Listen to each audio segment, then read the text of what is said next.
জঙ্গলের মাঝে ছোট একটা গ্রামে বাস করত মধ্যবয়স্ক এক লোক ও তার স্ত্রী। তারা অনেক গরিব ছিল, ঠিকমতো খেতেও পেত না।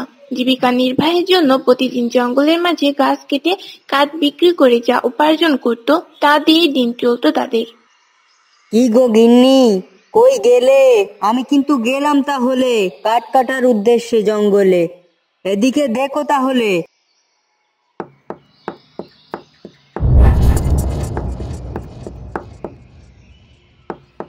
এই বলে রওনা দিল জঙ্গলের দিকে। যেতে যেতে বহু দূর চলে গেল, কিন্তু কোনো বড় গাছ নেই। তাই হতাশ হয়ে পড়েছে লোকটি। এত দূরে চলে এলাম, একটা বড় গাছও দেখছি না, তাহলে কি নিয়ে যাব আজ বাসায়? এত গাছ থাকার সত্ত্বেও একটা বড় গাছ পাইতেছি না আজ। যাই দেখি, আর একটু দূরে গিয়ে যদি পেয়ে যাই। এই বলে লোকটি আবার যেতে শুরু করলো।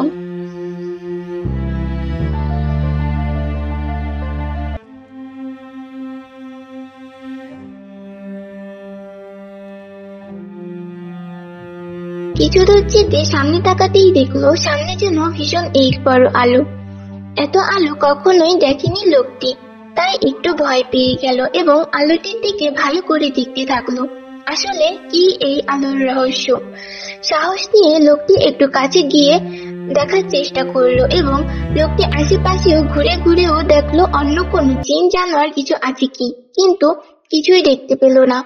তারপর আলোটার দিকে ভালো করে তাকিয়ে থাকলো এবং সে বুঝতে পারলো যে এটি সাধারণ কোনো আলো নয়, এটি হচ্ছে কোনো এক সাপের মাথার মণি। এবং সেটি দেখার পর সঙ্গে সঙ্গে লোকটি তার কাছে থাকা গামছা দিয়ে আলোটি ঢেকে দিল। তারপর লোকটি গামছা পেঁচিয়ে মণিটা নিয়ে আর দেরি করলো না, রওনা দিল বাসায়। এবং খুব দ্রুতই লোকটি হাঁটতে শুরু করলো। কিছু দূর হাঁটতে হাঁটতে আসার পর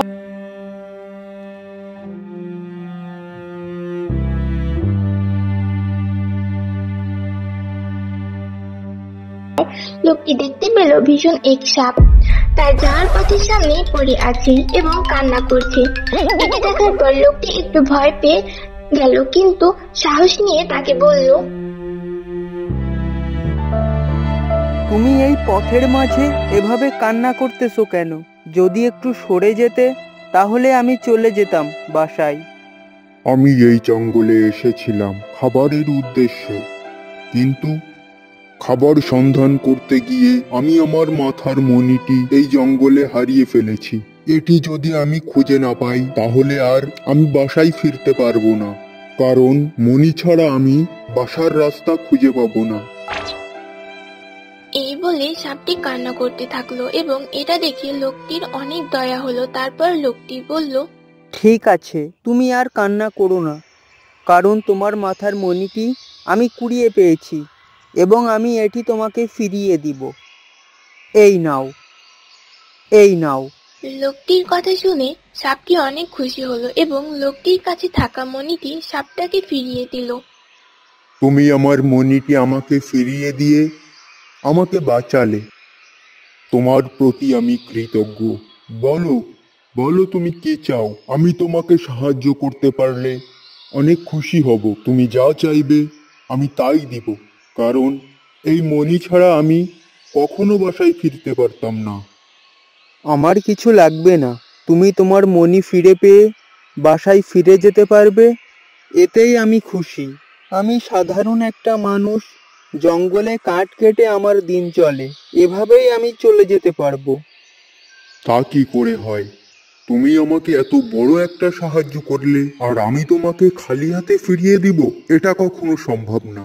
এই নাও, এখানে কিছু স্বর্ণ মুদ্রা আছে, যেগুলো বিক্রি করে তুমি ভালোভাবে দিন চলতে পারবে আর ভালো কিছুও করতে পারবে। এগুলো নাও, তাহলে আমি অনেক খুশি হব।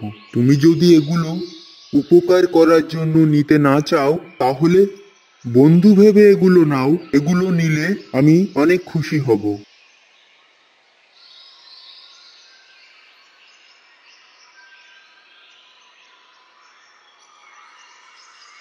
সাপটির কথা শুনে লোকটি অনেক খুশি হলো এবং লোকটি সেই জন্য স্বর্ণ মুদ্রা নিয়ে সাপটিকে বিদায় দিয়ে বাসায় চলে গেল। এবং আস্তে আস্তে লোকটির আর কোনো অভাব থাকলো না, আর সে সুখী শান্তিতে জীবন শুরু করতে থাকলো।